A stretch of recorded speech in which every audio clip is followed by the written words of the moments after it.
Welcome back to Combo Breaker 2024. Day 2 action here. Granblue Fantasy versus Rising Pools. Getting ready to go down. Let's run some introductions real quick. I'm Maverick, joined by the legend himself, Raph.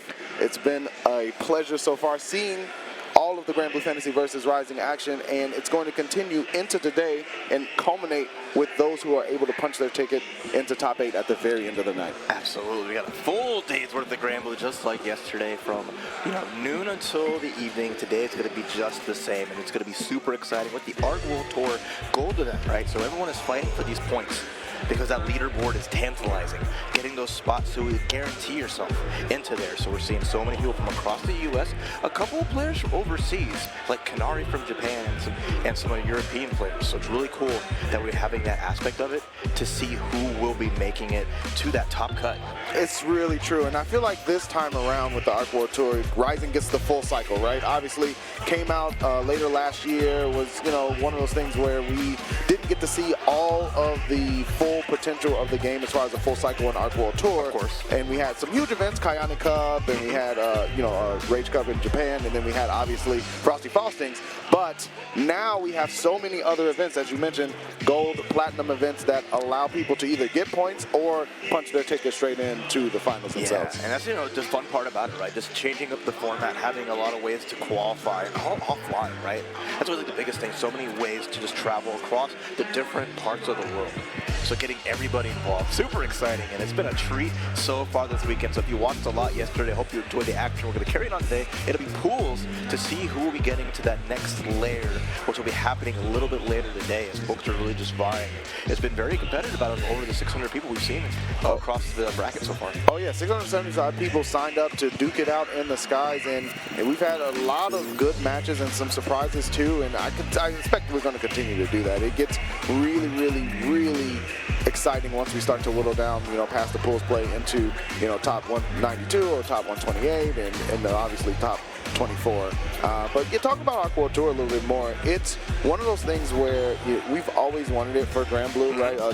An official, like, hey, we're getting, support from obviously Side Games, but also ArcSys to put this together so we can celebrate it on a global scale. And the game itself really has been supported so well. We had just got a new patch that dropped, 1.4, and obviously Beatrix has been entered into the game. Non-legal here. You need 30 days before you can sign up at a major, but you can obviously play her at home and test her out, and she's a really fun character. I had a couple hours to kind of mess around with her, see what she does, and they're going to be a lot of people playing Ape Escape on defense because she just sticks to you like glue. It is so much fun. It is. If you like wild and crazy characters, and you like, if the offense you see from certain characters in this game appeals to you, that's like the one. It's going to be so much fun. Just like we were seeing, like, players in Strive take to Abba really well. Whenever it's just like you have these like big offense characters coming out, and we saw like even like Akuma in Street Fighter 6, and then Slayer next week in Strive. We're just seeing like characters that are aiming to blow you up is like the theme of the week this week released across all these fighting games. It's really fun. It's a fun to perceive, right? When it's like, why is everyone so violent in this group? Where's just like the nice little happy zoning character now? Now is the time of summer in the North American space, so it's definitely heating up. Yeah, and as we move forward, obviously there are 2 more characters that have not been announced yet. The summer one's gonna be fun. Yeah. Because I love Side Games saying, look forward to the big patch in summertime. We got a new character, we got a rebalance, a new stage, new Granblues. Like they are delivering the heavy hitter like halfway patch, and I'm like, oh, I love letting us know what to expect. That makes me happy, The transparency is so nice and so good, because not only from a player standpoint, but from an event organizer standpoint too, right? Yeah. Like, hey, this is a huge patch that's going to drop. Let me make sure that I'm ready to go. Let me make sure that I have the event potentially planned around that. And from a community standpoint, we can also get hype and get expectations set for what tournaments those patches are going to hit. Yeah. Rebalance again. Also, a lot of developers take different routes. Some developers only do like one really major patch a year. I think Side Games is hitting the twice or thrice a year type of momentum, and I actually appreciate that. Yeah, different way it works for some people, right? That's always interesting to see because like you'll have a game, other games wait the whole year cycle, which is rare. Then you have other games that it's every like other month, right? It feels like quarterly is more like the side game style where we have like the light balance patch like a month or two back. Yeah. Then you have like this major one halfway through, and it's good like just to examine it. So it's still a relatively new game. We're looking at December, right? Yep. It's not even been the whole half a year yet, right? So that's what makes it interesting to see like how they play along. And I love players to like find their love for it where they don't feel like it gets repetitive, because you have to understand a fighting game is going to be repetitive. Oh yeah. That's just kind of, people say it's, you know, a fighting game can get stale like that, but it's just like the nature of the beast where it's just like you get what you put in, and yeah, if you're playing your one character who's kind of like cut and dry, then I can see your experience being the same, because you're playing that character and you're having the same kind of the experience no matter who you're playing against and all that, where you gotta like potentially mix it up or find your way to like feel like, how can I make this game more exciting for myself? It's true, and one of the beautiful things about Granblue is that because the character approach, you know, the tool sets are there, it's not hard to pick up a new character and diversify your roster. And we're finding in Rising a lot of people are now, you know, using that once again. That happened in Vanilla too, where they would have essentially an arsenal of characters to depending on the matchups that they were going up against. It's starting to happen again in Rising, where especially with this balance patches coming, kind of toning down the super strong stuff and normalizing a lot of things in a way that makes sense, but keeping the essence of the character. We see people saying, okay, well, I'll run this character set for most of the cast, but I have this special pick for these matchups that I really don't like. And I find that to be really cool, and it helps extend the interest of the game, because you can pick up a new character and then you're saying, oh, it's a new game for me all over again. Depending on how you want to play, right? Every character has like a different experience in a way, so it just makes it super exciting, right? And as they add more characters, you have so many different ways to play, be it like Vayne, the slow and stalwart knight, moving forward little by little, but once he gets you in the zone, it just destroys you. Then you have a character like Beatrix, who's just, I am all in at all times. Neutral, I never knew her. Yeah, I mean, she just gets in, right? Like, once she's in, she's going to make you pay for it time and time again. She has Thunderbird, where she can come in and dive kick in, and it's such an exciting thing. Everyone's going crazy over a plus frame, advancing low, and it's like, this is the Arxis and side games that I was hoping for. We're going full belligerent, and it's fun, and we'll see if our first match is going to be so, as Captain Pineapple is coming up against Wallah I'm. Well, Wallah I'm carried. One of my favorite things about fighting game tournaments, especially big ones like Combo Breaker, is character or player tags, right? Yeah, absolutely. Wallah I'm carried is one of the best you don't I've get seen. That outside of like a good pull action. You know, exactly. What to expect with the big name players, but then seeing someone come in inspired by Latif and just saying, I'm not saying you're carried, but I'm carried. I'm carried. I better see Siegfried. a Siegfried, a Nier. There it is. We're going to see what out of there. And I see the Nier, we'll see in a Vayne. So we can't ask for a different kind of like branch of characters where Nier pollutes the screen. Any position she's a threat at, whereas Vayne, like a lot of like traditional Granblue, initially, the corner is home where big damage can happen. But what makes Vayne unique is his anti-air capabilities are extraordinary. Yeah, they're very good. 2H is extremely good. Even arm destruction can really just blow you up for keep taking to the skies. Going to be interesting to see how Captain Pineapple, I'm assuming, is on the Vayne, going to approach Wallah I'm carries Nier.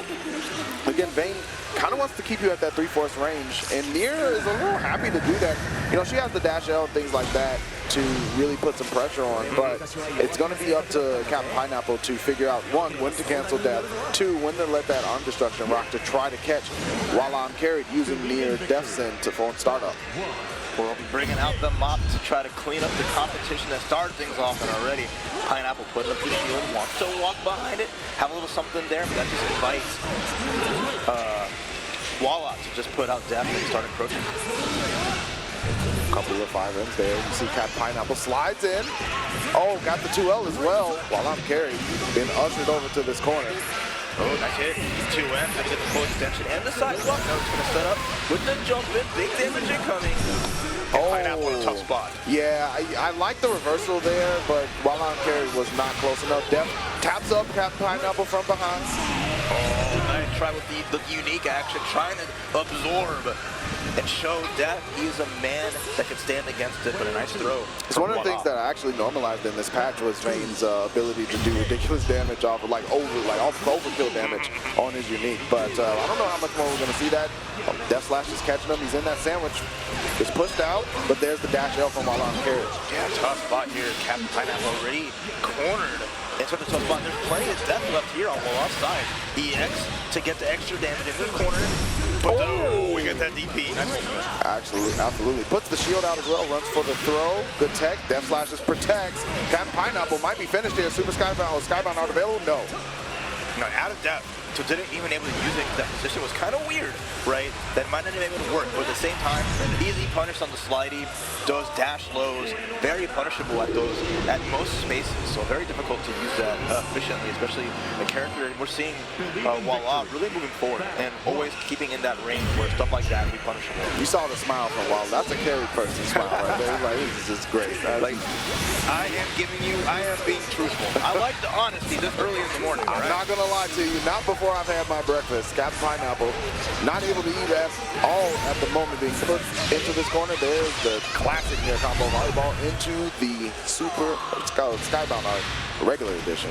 Yeah, and then just death coming for us all. And Wallah carried one more round away from starting their morning with a dub, and that's no better way. Like usually I like with like a donut and some breakfast cereal myself. If you want to get a win for breakfast, I can't ask for a better meal. Wins and waffles. 2H gonna hit, counter hit as well. Wallah runs in for the throw. Captain Pineapple really a tap and a strong confirm away from going down to the loser side of things. In pool, there's the death spin. Easy setup right there. Bump, set, spike. Wallah I'm carried. Doing what they do best. You know, wait, it's 2 out of 3. Yep. Pool time is that, and nice little dub to kick things off, and that's, the strength of the year, playing solid. Can't ask for a better character, kind of ease your way into pools to warm up with, so. It's true. I mean, and we talk about this all the time, especially at major tournaments. You really want to have a character that allows you to advance through pools without spending a bunch of mental energy, if possible, right? Yeah. Play who you like, obviously, but if that character can also get your mental stamina, conserved for the deep run into bracket, even better. Absolutely. So many good choices, and we saw a lot of different characters yesterday, so checking out all the pools, we had a lot of variety. I mean, yeah, there's your 6-3s, there were your 6s, there was your Nears. So we had everyone but Fairy and Avatar Bellia. We had players for those characters here. Yes. With Bepaw and Zane.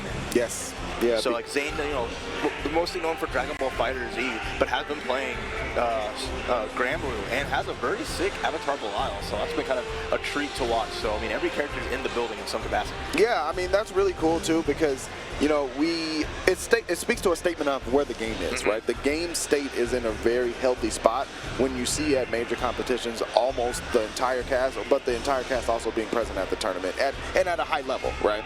So that's super cool. Hopefully we get to see some of that maybe Fairy and Avatar Belial action coming up, but we do have 2 more players ready to go at the stream station. It's going to be JuniorJunes versus ColdWeatherr. All right, a little warm for summertime, so let's see how well ColdWeatherr can operate. In the ballroom, it's kind of chill. Yeah. The AC is hitting really nice, so I'm a fan of that. Cold front actually hit last night, so it dropped from like the 80s where it was and now into the 60s, so pretty good weather. Oh, that's absolutely good, yeah. I'm all for it, and other players are too, and we're locking in loaded here as, again, how do you start off your day? Who are you picking to kick things off, and are you ready for your opponent? Did they get sleep? Did you get your breakfast? Are you prepared?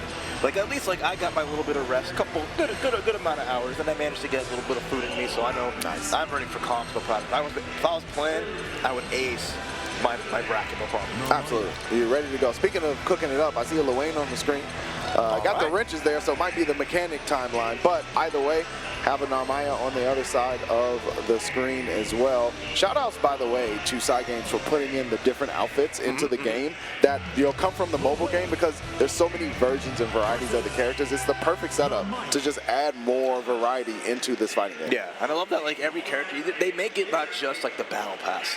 There is this the rupee shop and having that just to buy. It's a little expensive.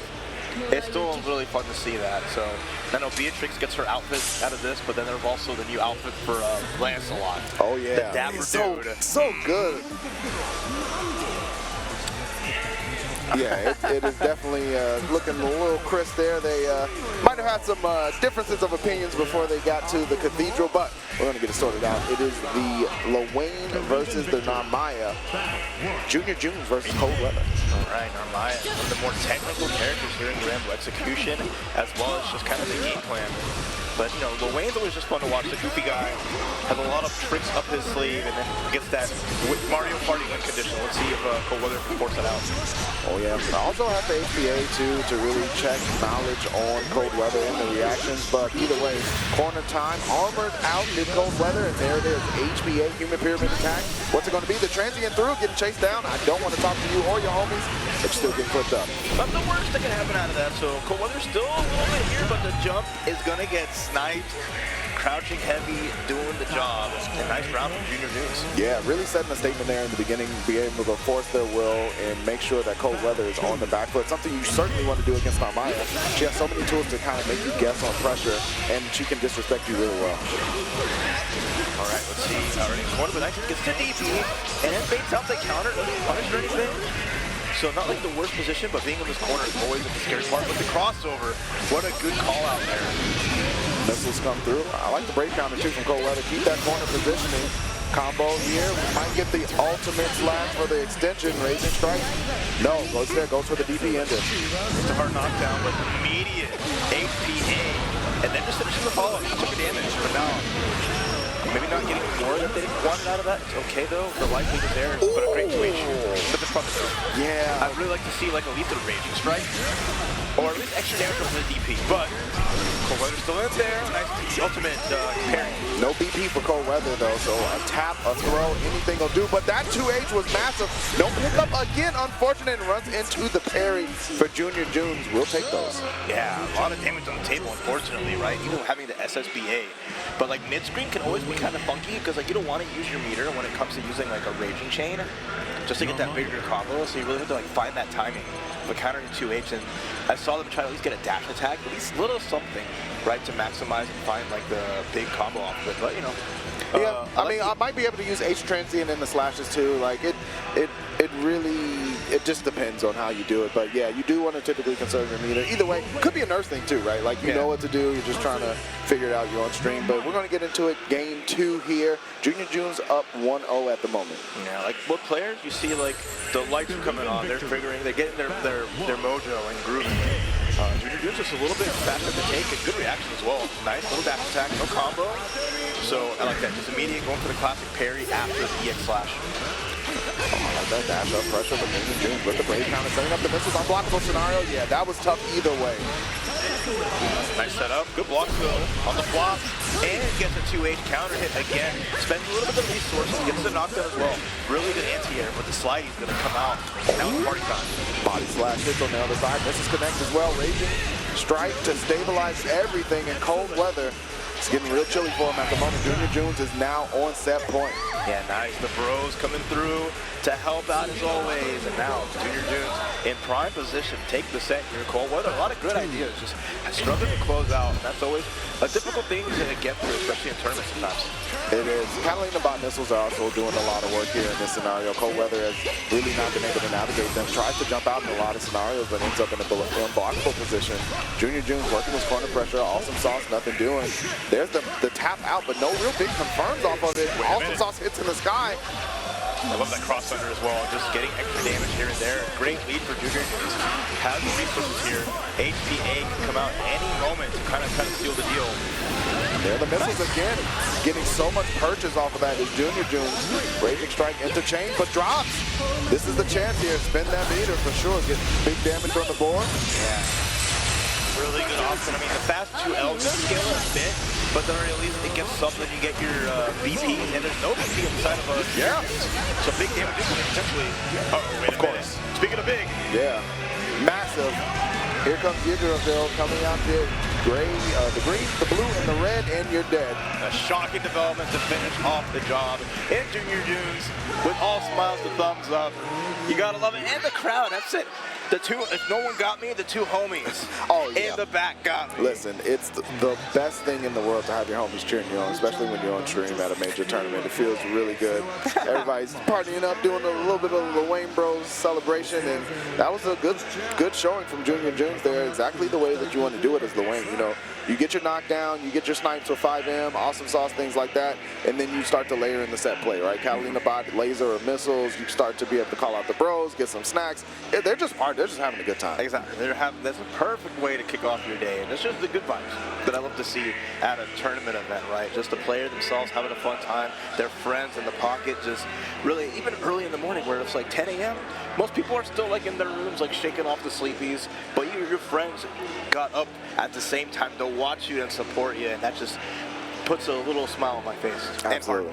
Absolutely. It is a good time. We're all smiling here at Combo Breaker 2024. Of course, day 2, more Granblue Fantasy versus Ryzen here on stream. Pools action, but we're going to get moving through and into the really tense stuff, and that's the way that one of the things I enjoy is that you can see pools, you get to see a lot of different variety and some wacky stuff sometimes, and then, you know, as the night starts to continue, you get in that more serious territory where you see the passion and the people expecting to be able to go into Sunday show up.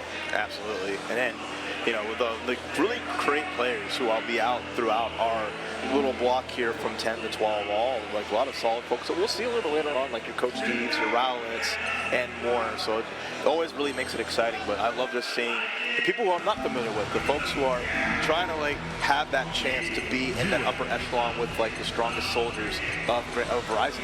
And here our next match, we'll see who the next two are. Kokorin versus Shuggie. Going to be coming up to play here on stream. We'll see who they select. I already see the UL. Another character that, you know, at the very beginning of Rise, in the beta specifically, super strong character. We saw Gana take her, the beta tournament at EVO with her. Yeah, exactly. I'm seeing a lot more UL, though, now also come to the forefront, which is really cool because she kind of faded away. And another character, you don't, no introductions needed as far as the strength and representation, Cagliostro. Absolutely. Two fun characters, very different styles, right? You have Cagliostro, a lot of tools to litter the screen and really make it hard to navigate around. With some good offense once it gets going. But then Yule is all in at all times. He just wants to get up close and personal and make it quick work. So let's see who can get their game plan started and who can rise above the rest. It's going to be a good one for sure. Locked in. Letting the intros rock. No, straight to business. All right, let's go. Cat versus Yule. I think round start always dictates a lot of it, right? And immediately getting the good points from the far end, hitting that heavy, one of the strongest normals in the game when space really right, but Shuggie just trying to find their way in. A lot of jump views. Yeah. To the detriment of Select so far. The calculator's been sniping out the air approach from Shuggie, and there's a heavy counter hit. Raging Strike interchange for Kokorin. Going to be moving Shuggie into the corner. No, dropped the 2H at the end there, but gets a little hip, hula hoop action, and down. That was a fast one for Kokorin. That was the ball. Shuggie, again, the classic adage, I did not pay $60 to block. I am going in, I am pressing, I want to impress, and a 2U from that range is not going to do it. Kokorin kind of feels like, okay, I can just run this over, lickety split. You start to get the sense that your opponent may not necessarily know how to properly approach this matchup, and you see here Kokorin just going to town with the Shuggie in a world of hurt, able to find a Barney out, but back into the corner, and the finish for Kokorin. Yeah, I mean, sometimes you are in a scenario where you're like, I don't think my opponent is ready, and then you just, you run the autopilot, right? You don't even spend the brain energy. You're just like, I'm just going to do my setup and, you know, get the W. Yeah, get up close and personal, just swing and make it happen. And again, Shuggie with the jump, once you get that spin dash, try to find something there, but again, the problem is all of the spears, all of the little seals on the ground, Kokorin just taking it to task. Yeah. Teaching all kinds of lessons here to Shuggie. It is a full blasting at the moment. Does find your Barry out. Shuggie has Super Skybound not available, but Kokorin just chilling. Raging Strike might have baited out a Brave counter there with the stagger, and Kokorin on set point already. Yeah, nice and clean. No problems there. Shuggie just, you know, you can see a little bit of it getting like auto combos, but not using any of the specials and not maximizing the little chances they get. So at this point, it's the hard road. They're just trying to find their way in. That's the problem. Technically, really able to get so much damage on you from like trying to force your way in. ridiculous patience here from Kokorin. Just not even committing to a whole bunch. 5H going to hit. Nice Raging Strike into chain. Teleport over on the other side. That was the combo that they were looking for before. Into with the ultimate spear and the finish. Kokorin, another morning at the office. Saturday hours, no problem here. Yeah, I like that. Again, that's like the part of like a great player, right? Recognizing, okay, this is what I got to do. I can see like how my opponent is. If they're getting hit by pretty much anything, then I can just confidently just go up. Not even try to go for the level 2, level 1 even. I'm going to just put out a hit, a light, a normal, make the damage, cash out, make this quick, and look on to the next one. But, you know, Shuggie, thank you for really playing and showing out. It takes a lot to hop on stream and just press some buttons, have a good time. So, good luck in the loser bracket. Absolutely. I mean, that's what it's all about, is getting that experience, being able to look back and say, okay, what did I do wrong here, and keep going and learning. So, shout outs to Shuggie as well.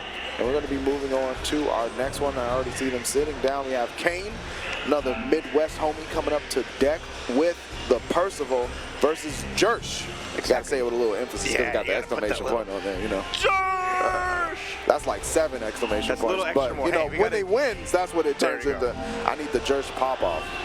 But, again, speaking of, you know, players expected to do well. We've seen Kain time in and time out on a lot of online brackets and offline brackets too here in the Midwest do extremely well. Has been a committed Percival player, right? Has not switched off the character. Percival has gone through a lot of different states in Rising. Yeah, right. I feel like he's a strong character now, but in the beginning was not, and Kain was still playing him. Absolutely. I mean, it's not even an easy character to really utilize because there's so much like nuance to the character, and a lot has been explored. The Percy Pals have really done what they can to really make him flourish in a great way, but it's still harder to get going compared to some other characters like the 6 we're going to see here from Jersh as a character who's such smothering with offense and movement.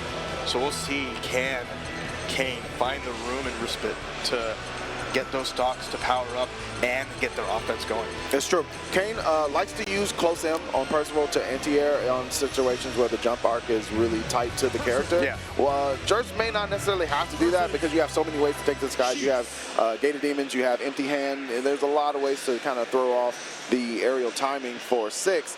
But Kain does look for it. Kain also a big user of the Flame Carpet, which is a really, really strong option from Percival on that ultimate fireball. So here we go, Kain versus Jersh. We're going to kick off game 1. Now, I want to see someone explode. If I'm going to see Percival, I want to see 9 stocks, 1 Lord Strike into just 100%, like 90%. I need that in my life. That shotgun action. Kain with 1 stock at the moment. Gets the dash out. Confirmed too. Kain is ready to go. Definitely have Weebies before breakfast. I guess I click low, and there we go. And you immediately in the corner. First option. Scale damage with the pressure still there. Jersh having trouble trying to navigate this. Oh my goodness. Cook him up. Yeah, definitely on the grill. Cannot get off of it. The skewer coming through for Kain for the ender. Nice kebab for breakfast. I respect it. Absolutely. Get a little peppers on there with some food. Hold up. All right, so into round 2, let's see if Jersh, they're having a little trouble getting in, right? That's hard to say when you play a character like 6. I'd like to see some of the empty hands, maybe just going for the rapid slashes, just for neutral, just to find a little something, try to get you with the reset. Yeah, Kain ready. Definitely ready for those. There's plenty of 6 experiences. There's wide awake at the wheel. A couple of H's to antagonize. Jersh gets clipped low. Flame Carpet still cooking. That might be overcooked. Tried to Thunder Flash out, but Kain with the turnaround light and just letting the flowchart run.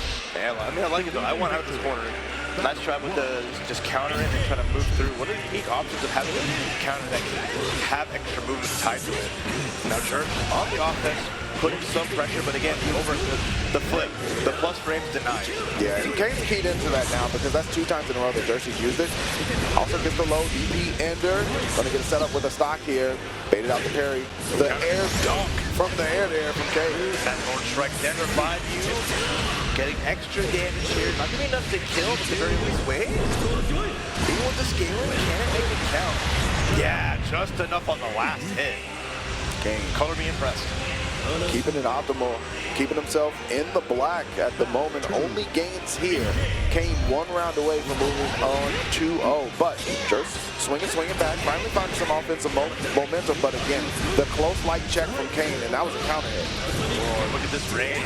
Kain playing it super well. More strike whiffs, a 2U punish, nothing crazy, but Jersh finally getting some momentum until the break count. couple of staggers here. Nice. Again, Kain, knowing when the challenge at the end of that string, lays down the carpet. Jersh, the whole home treatment is being activated. Kain will make sure to clean any room you want and replace it with new furniture. Kain does not like one of the risks trying to hit those anti-airs and instead gets that light into the Lord Strike. And with that, a very, very clean 2-0 for Kain. Okay. Going ahead and collecting some W's, put on the bull shirt, and it was like, yo, going to work. Saturday, but it's still game day. Good stuff to Kain, 2-0 again. You know, Jersh had a couple of moments there where it had some offensive momentum, but when you have someone so comfortable and so consistently happy to, you know, check your progress on offense with the close lights that Kain was doing, it was answering multiple things, it's hard to find your rhythm after that. No, yeah, for sure. Just every little thing, you try to just keep your turn going, find that little cheeky damage. Just not enough. That's like a testament of just keeping things tight, making those hits count where you just take the knockdown, run the pressure afterwards, and really like don't get cutesy. That's just adaptations that are important to make. And it can be difficult because you just get 2 games to do it. But that's like the strength of experience and time put in where you can recognize it and make those quick second changes. Yeah, it's so important to be able to adapt on the fly. And speaking of adaptation, we're going to have another player who we expect to do fairly well in this and been grinding the game for quite a bit now, and Coach Steve coming up to deck to play against TheWordPlay. All right, so Coach Steve, one of the finest Siegfrieds we get to see, grinding the game really well with Raph and really like elevating each other, doing a great job of it. Coach Steve always has like solid results, but he's always kind of the player who's been a bridesmaid, never the bride. Yeah, it's so true. I'd love to be like combo breaker to be that run for Coach Steve. It's true, and has recently switched over fully to Belial. Actually, has dropped the Siegfried completely. Went with the Belial. You know, I talked to Steve and I was like, "Yo, what was the reason for the switch?" And he was like, "I just have more fun playing this character." There you go. And that's all. That's the only reason you need. You know, that's right. Belial, definitely not a bad option when it comes to character strength. That has pretty much all the tools that you would expect. He's kind of the original Shoto with all the tools, right? Yeah, he even has a command grab. Yeah, so very quick bully character. And he works out in Coach Steve's favor. I like having options. Yes. And that's like the really nice aspect of that. So we've seen some great Belial from like the likes of like Aaron, the Mac, and others. So you know the character potential is always strong. So we'll see Coach Steve's mastery. Yeah, it's going to be really cool to see. You know, glad that Coach Steve is really enjoying the game. I know he dabbled a little bit in the vanilla, but didn't jump all the way in. And then when Rising came out, he was like, "Yo, I'm hooked." It's time. Yeah, it's time to party. You're a multi-game specialist. Oh yeah. So always cool to see wherever the wins take Coach Esteban here. We'll see what TheWordPlay brings on deck. And it looks like it'll be a Charlotta pick. As we're going back down to the basics, the potato is finally on stream to start, one early match here.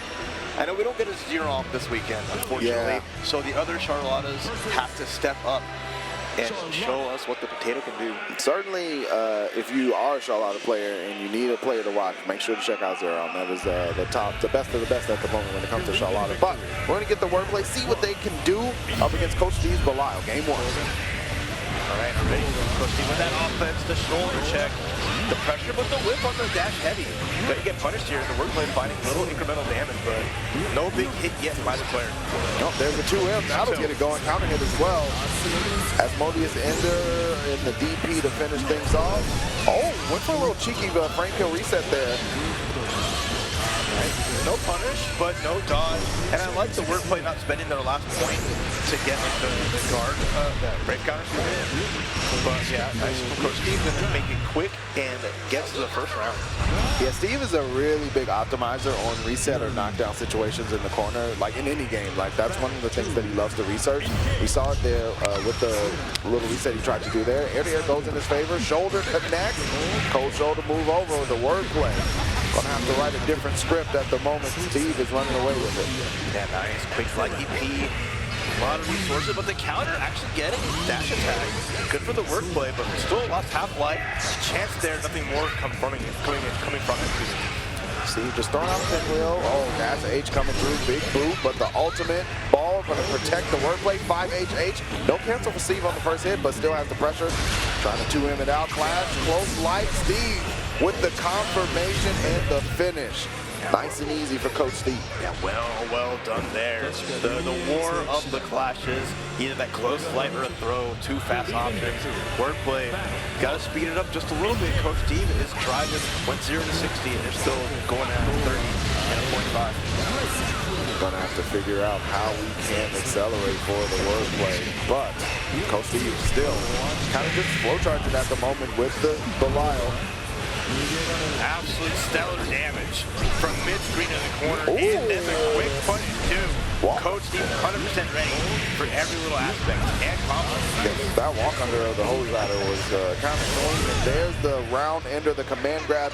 You always forget about it. You're like, yo, I'm gonna block it. Oh, right, this dude has a command, and then it's too late. And it's even funny because he's glowing gold. He's showing you what he's about. But still, deer in the headlights. Coach Steve, after the whip dash just to get a little tricky with it, Wordplay kind of in a tough spot. As now their life is dripping so low. Half-life left as he unblocked.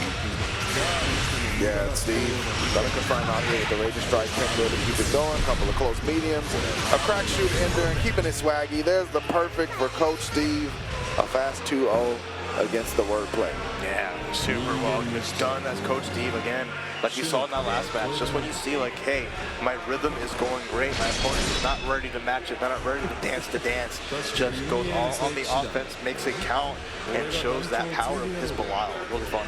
It is fun stuff too. And yeah, you can see there the Belial, he was able to swag out in combos and things like that. You can see the freedom of thought and play that the character allows for Coach Steve, and that's what it's all about. Speaking of all about it, we are about these matches continuing. We've got a lot more coming at you. It's going to be RomanticCancel versus J__.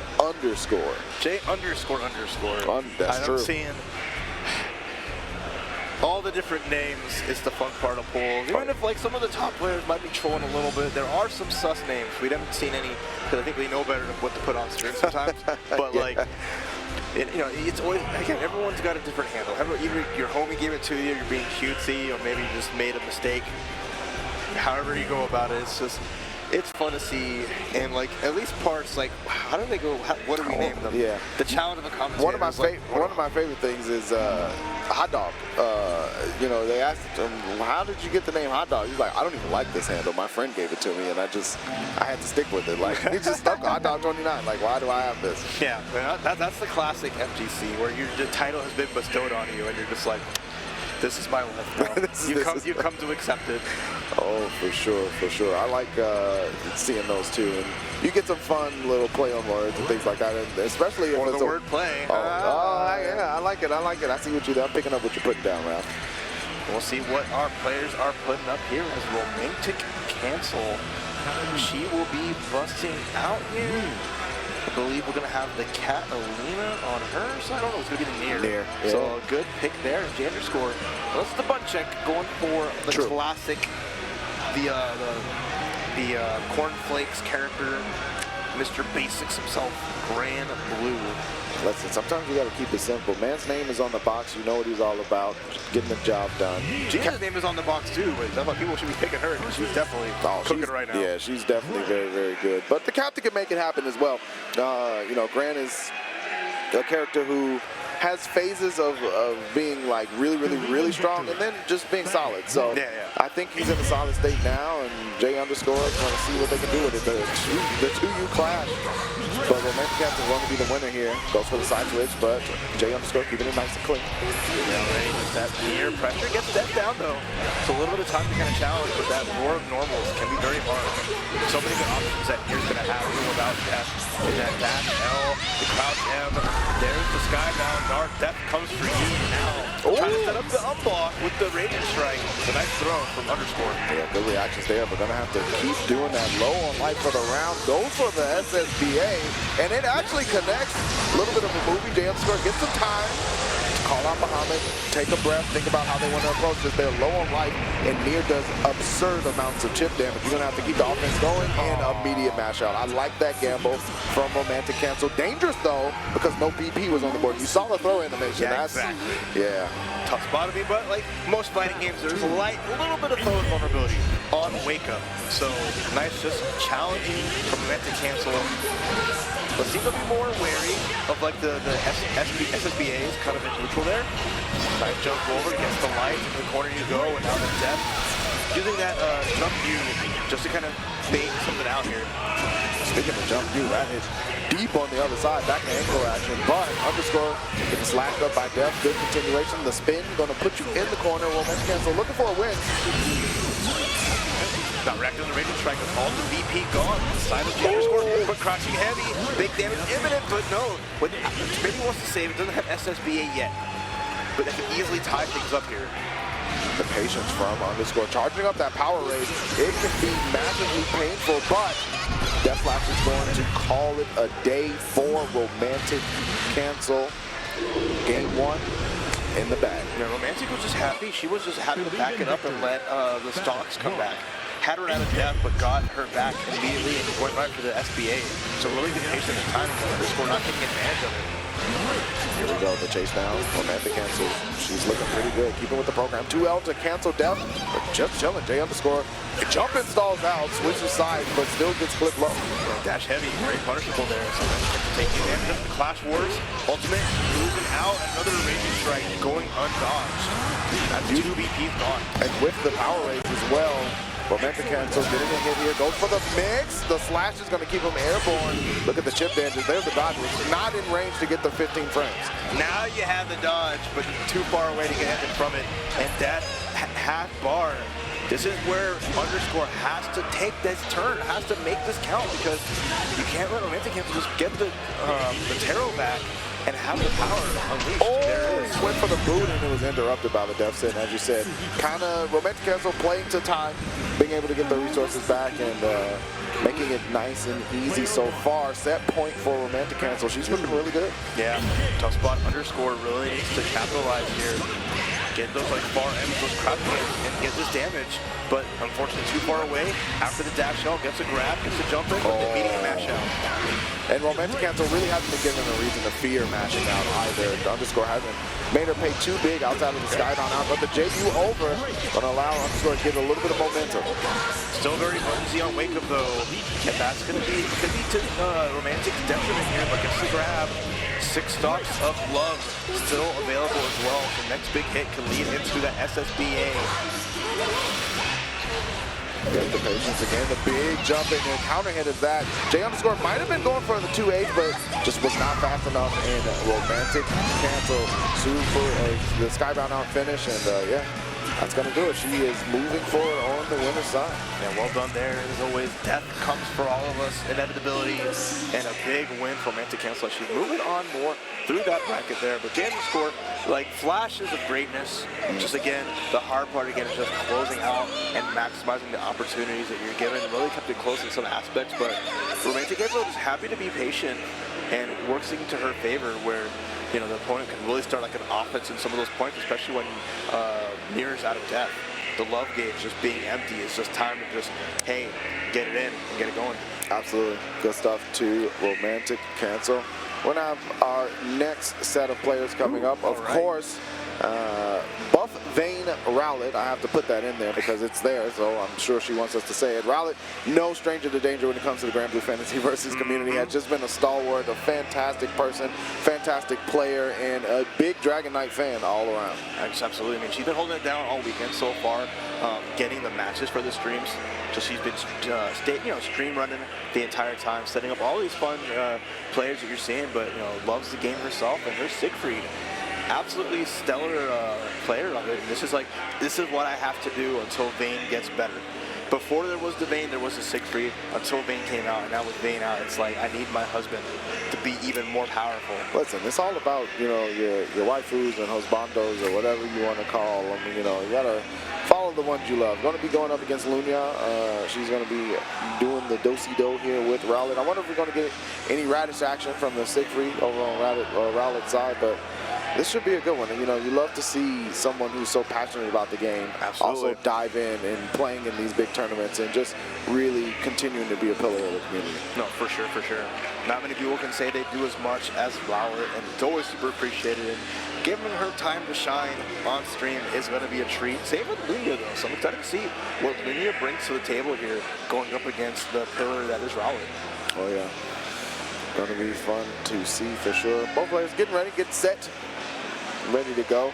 You know, I really am looking forward to how this plays out, because I feel like this patch is obviously the big one with the changes to Dash L, with the changes to, and we saw it at EVO Japan too, but here stateside, this is the biggest tournament we've had since that patch has dropped. Yeah. And I'm really hyped to see what the gameplay looks once we get to that, closer to those top cuts, top 48, top 24, etc.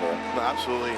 As everyone's, you know, been grinding it out, feeling extra comfortable. I mean, the state of the game stays relatively the same, right? The game plans are there, even with the little tweaks there you got to be ready for. But, you know, I like looking at it as a way of, like, the game's a little less toxic. Yeah. It's still definitely a dangerous game to play at times, but at least, like, it doesn't feel like as crazy as it was before with, like, the initial Dash Ls and just the wild stuff that came from that. Yeah, I mean, Granblue's always been a dangerous game in certain scenarios. You know, even in vanilla, the universal overhead counter hits were like, that was a media cash out, register robbery type of situation where you were in that threat zone. There's also, you know, the spacing they call the Granblue zone. It's for a reason, where you get counter hit trying to jump out, or you get hit with a low poke from like a 2M or so, or a 5M from a far range, and you're against the corner, you're just gonna be in a world of hurt. But I feel like now it's a different way, but it's a little bit closer to vanilla when it comes to the threat ranges. All right, Rowlet, it's a little something on our phone. We're zooming into what we got. What we got here? Is that a costume? I can't tell. I can't. You know what, Rowlet? I'm sorry. I'm sure bigger Granblue fans than me will be able to tell you. Yeah, the mobile game warriors will know, but for me, I'm just like, I'm at a loss. All right, button check. Make sure everything's crisp. Going with the purple vein with the mop. I feel like you have to pick the mop. Or I like the Mjolnir too, but the mop is the mop is a classic. Yeah. It's good. You gotta clean up these Granblue streets, all right? Yeah, custodial engineer, just doing my job.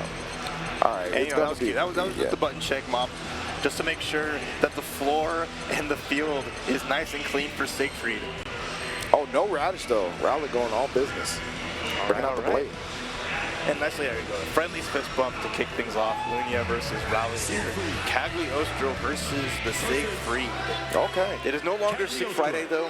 No. So let's see if the Saturday power-up is enough to make Rowlet shine here. But man, again, it's Sig every day, the way Sig is. It's whatever day he wants it to be, essentially. So it's going to be interesting against Lunya. Of course, going to Cagliostro, going to be able to set up some seals on the ground, but you always got to deal with that EX Fireball, things like that. That can make it very difficult to navigate that neutral space. And I feel like the 5H range of Lunya is going to come into play here, depending on how Rowlet wants to try to advance and lay down some pressure. Man, as stalwart as always, as dangerous as they come. This champion Siegfried, here to bring business. Believe in victory, battle won, let's go. Lunya already kicking things off with some far ranges, some speed and some spears, but Rowlet already getting some big chunky damage in corner. The JL from half a screen away. Jumpman's on Rowlet's feet at the moment. I teleport out from Lunya, but the dash L connects into a little bit of fire L. No cancel into Orkin or anything like that. Lunya with the space here, out of the ranges of Siegfried. The problem is coming down to just being able to prevent Siegfried from getting in and kind of contesting around there. Already a lot of life loss.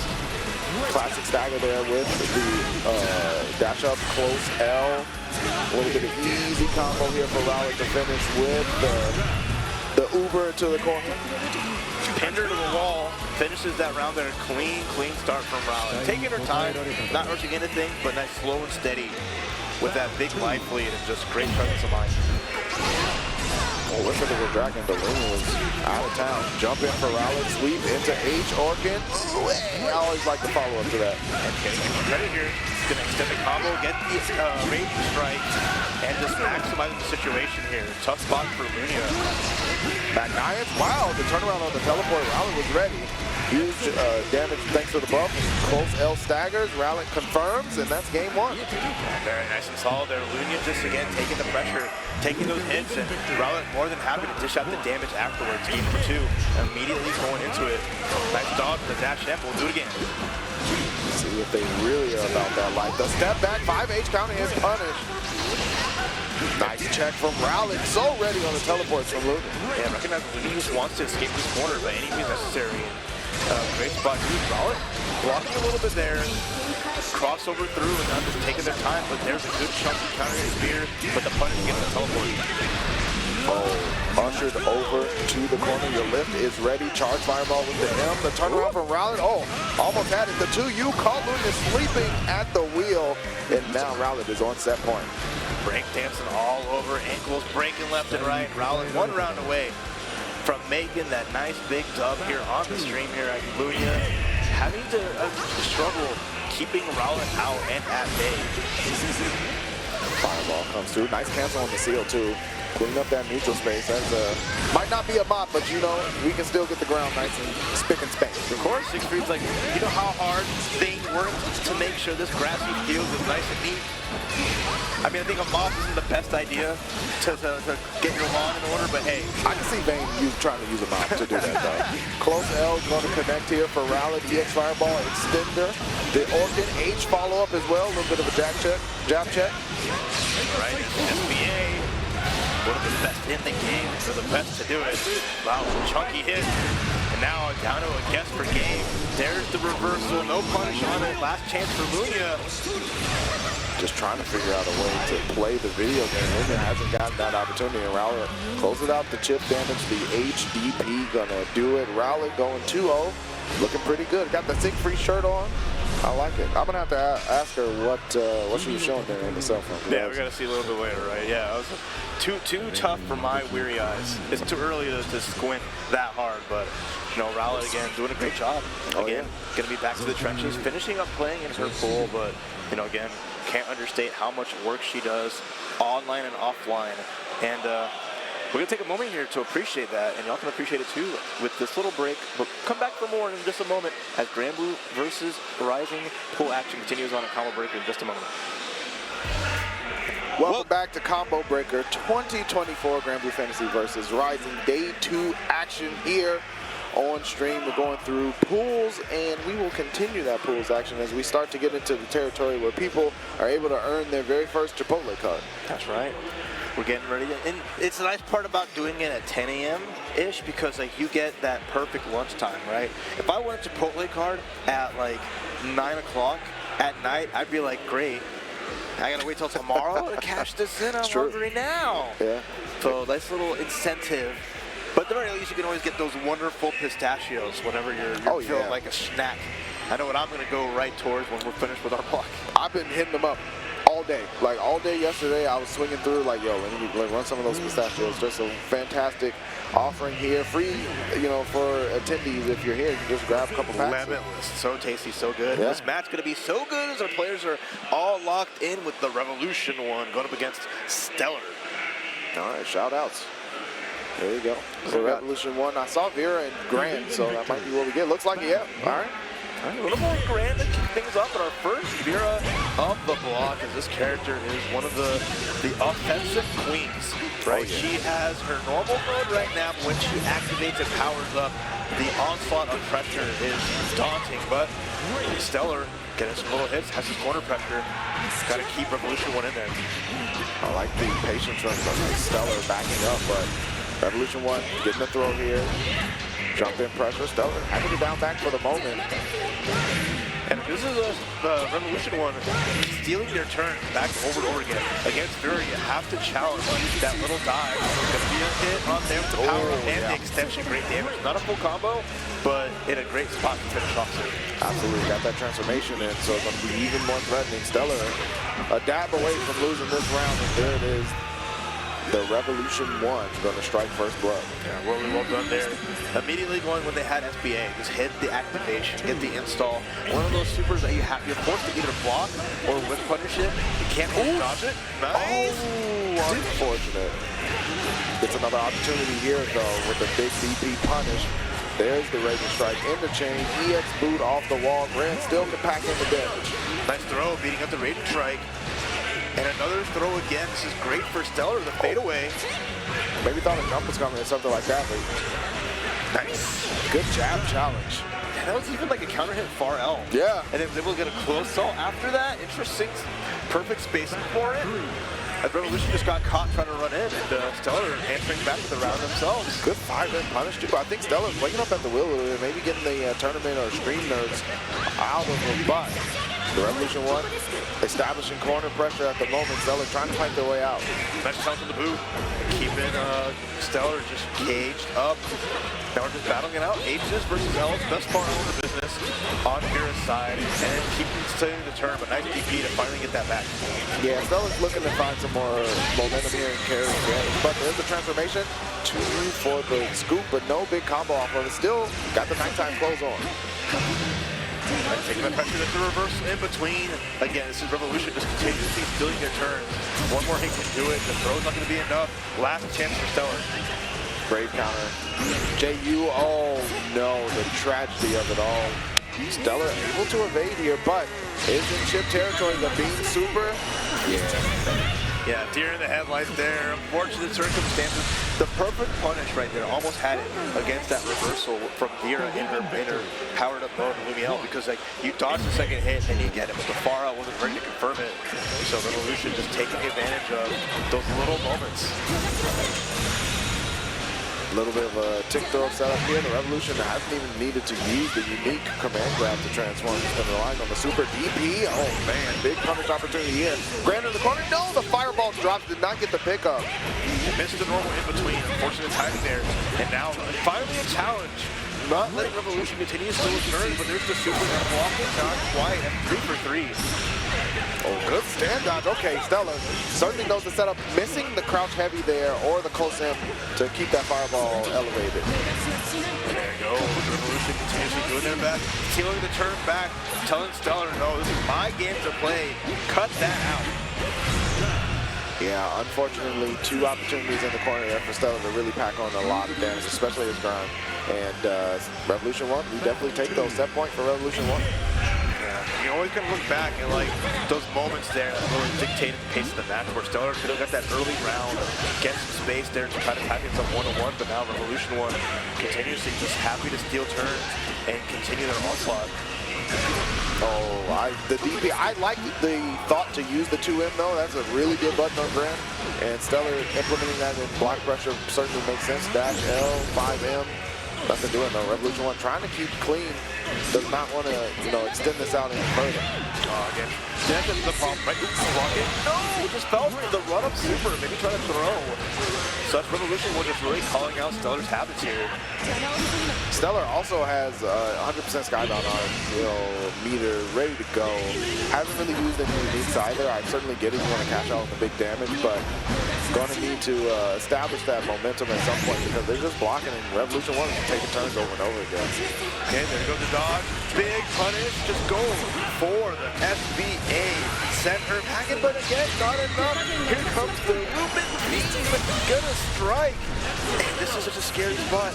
Stellar needs a single hit. Anything will do at this moment, and the boot is gonna keep Stellar alive. The Captain Classic there, not even the EX boot, just the regular old boot. Gonna take a round away. Stellar defends 1 set point. All right, great spot again. Revolution happy to steal a turn, finally getting a clean hit. That's gonna be some great damage in the corner unless you drop it. Staggers away for Revolution 1. Right, the stare down, the patience for both players, and Revolution finally getting DP'd out. Stellar's had enough of their shenanigans. Yeah, you see Revolution 1 kind of just chilling on offense. Classic pressure here. Has a huge life lead. Changing something a little bit more comfortable. Not able to quite call it a day yet. Went for a meaty dash L. And Revolution 1 spinning that break counter to put Stellar back into the corner. All right, last chance here for Stellar. Taking the pressure, the reversal, big hit potential, doesn't go for EX boot though. No. A lot of potential damage lost. Chip almost imminent. The last chance DP, there's an SSBA just in case. The dodge, the punish, let's go, no, it's just ultimate. Can they make it count? They don't have any more break counters. Not enough damage. Pixels on both sides. Staggers with the 2M and the ultimate skill from Revolution 1. Going to take it so close from Stellar. Really had, just flashes of brilliance here and there in the set, but the Revolution 1 was able to clutch it out and move on 2-0. Sometimes that's all it takes. You got to dig deep and find the advantage in those pivotal moments. Yeah, so close to clutching out that comeback and tying it up 1-1. Just Like, the hard part was I liked the damage you got from the far heavy into Raging Strike, but having so little BP meant that you couldn't, like, one more BP would have been enough. Oh, yep, to finish that combo. So that situation was just, like, hard at the end, because, like, what do? Do you go for, like, the 5 heavy into the immediate SSBA to make maybe, like, that last situation where you have, like, the advantage with break points and you have another one back? And that's, like, those hard little decisions that you have to make in the heat of the moment, where just like one different route could have basically turned all the story in Stellar's favor. They still almost made the clutch comeback. It's hard to see like it not panning out after all that like big effort went into it. It's true. Yeah, those pivotal moments could have engaged in a different timeline, but we're going to continue on in ours. SSK coming up to deck, another Chicago homie. One of my favorites to see get the job done, but gonna have to keep it clean and keep it focused against Sarah McLockedin. Yo, what a name. Absolutely. The absolute unit representing the Florida scene, as they are a person who really puts on for the Xrd crew. Granblue Fantasy versus. Hop on Granblue Fantasy versus, I agree. All right, so we'll see what she brings to the table here. She is a Beatrix player through and through, but unfortunately not able to dish out with the latest character here. So it's going to have to find their worth with their temporary pick here. A temporary, listen, can you be a Beatrix player already? You can. Okay. You're in there. All right. They've been a Beatrix player since the mobile game. Okay, you well know? then, But you know what? You know, that's how you look at it, right? Yeah. You got to be like, I've been playing Beatrix since Relink. My bad, Sarah. Let's go. I'd like to apologize. I wasn't familiar with your game. You know? But looks like it's going to be Lance as the substitute. Kind of makes sense. That's yeah. a pretty good pick there. You want to go in. You're going to pick the handsome knight to move through. But Siegfried is going to be SSK's choice here. Facts. Another strong player, strong character, and SSK coming off a big win they had last weekend at a big event that they came to at a con. Yeah. So really cool that they locked in a dub before Combo Breaker to build that confidence coming into today. Yeah, SSK previously a Percy player, switched over to the other Dragon Knight and Siegfried, and has been enjoying them. So, keep it going, keep that momentum flowing, but got to get the job done against Sarah McLockedin. We'll see what they can do here. I'm excited as we are just going to have a volatile, high-velocity match. We've seen, Lancelot just really be such a strong character all throughout Rising, across Japan mostly. Japan's like been the force that really kept Lancelot on the map. Yeah. But we do have a lot of good players here in the stateside who represent the character well. Yeah, I mean, you have Tega, obviously, what first comes to mind. And, I do feel like that's something that Sarah can definitely dig deep into. Lance, good character. SSK, defending out, gets the H-Orc and Raw, just gonna let it go. All right, big challenge though. Sarah realizing as soon as the time for string is going to go for that quick break of pressure, SSK is happy to wait it out, made it out. Yeah, I mean, you're not taking a lot of chip there. Nice 2M from SSK. Corner carry, pressuring with the far L. 5H as well. EX Fireball got to hold that. Sarah McLockedin losing life on block. Oh, 5 to hit though. At the start, could it do the reckless? Trying to get cute with it, not quite enough. EX Fireball to jump away, but interrupting the 5H is Sarah McLockedin. Gets hit with the Raging Strike. That might have been a brave counter attempt that just went wrong for Sarah McLockedin. And the Uber over into the corner. Here's your stop. Every time I see that, I just hear the Flintstones driving sound. As he's hustling over. Nice final hit there off the Raging Chain. SSK with that first round, a long drawn out round, by the way. Yeah, certainly is. But SSK getting first blood, getting settled. We'll see what Sarah McLockedin is going to be able to lock in even more. Looking a little locked out here as SSK has just been happy to defend and play that patient game, making the time. The anti-air was there, nothing big from it. We're just trading blows left and right. Nice dodge. Ooh, stand dodge on the Dragon. Sarah McLockedin knows that block string for sure.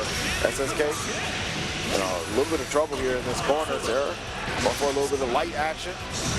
Nice waiting it out. Jump U, really good tool to bait out anti-airs, but Lancelot not trying to get you themselves. Off to the corner you go, a one-way trip, and now the pressure's on.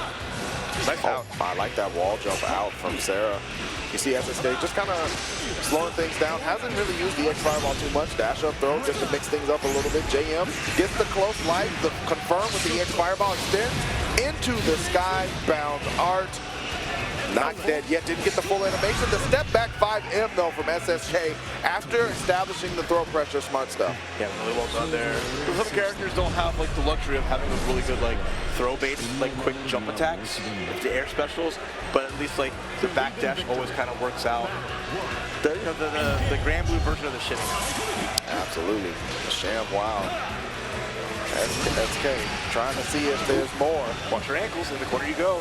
Now we got the can kicks, but great turbulence there, beating up the anti-air. Not that one though. Yeah, HDP gonna keep the skies protected. Throwing out a couple of white fireballs to see what it do. In 6XL. There's the pressure here, trying to just find a little work in with the 2-8.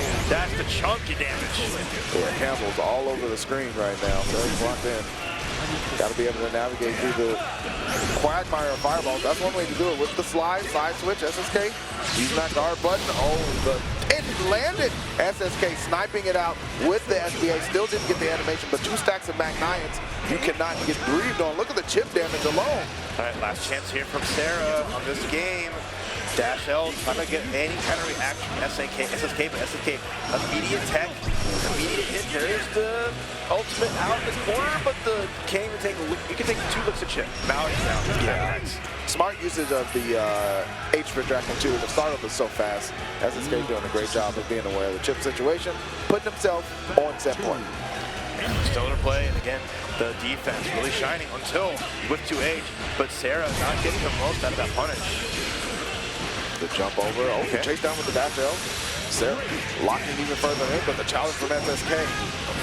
If you're gonna finish your food, SSK is gonna take that from you. He's happy to steal it off your plate and put you under that pressure. Sarah gets the ultimate, is gonna be able to get the side swap. Nice damage here.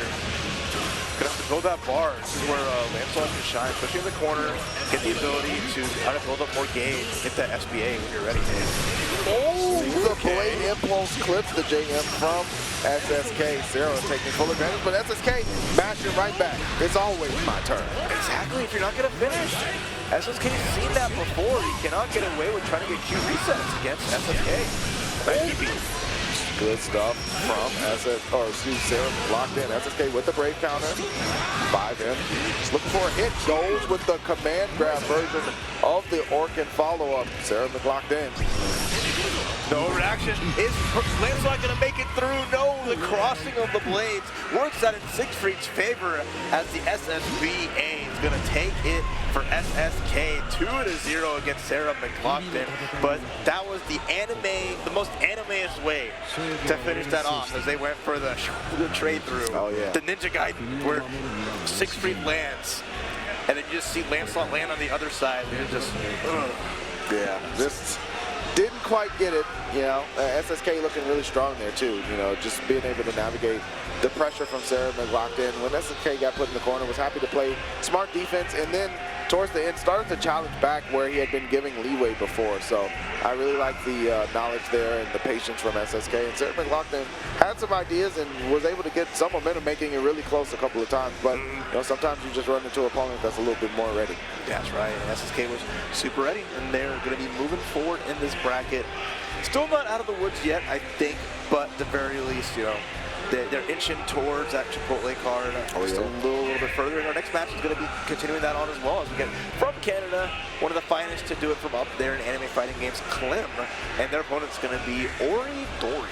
All right, from Canada, Canada fight. Yeah, okay. Canada battle. That's tough. You fly all the way over here. You're like, yo, let's get it, and then it's like, man, I got to fight somebody. But it could be on the other end of Canada. Exactly. Yeah. You have that's a huge country they got going on there, and plenty of spots. It could be like Vancouver versus Toronto. Could be. Some kind of thing there. I don't know my Canada outside of like the major cities, so I guess, yeah, a little bit, not enough. I apologize, Canada friends. Don't throw maple syrup at me. Hey, you can throw it at me. Just put it in a bottle, make sure it's sealed.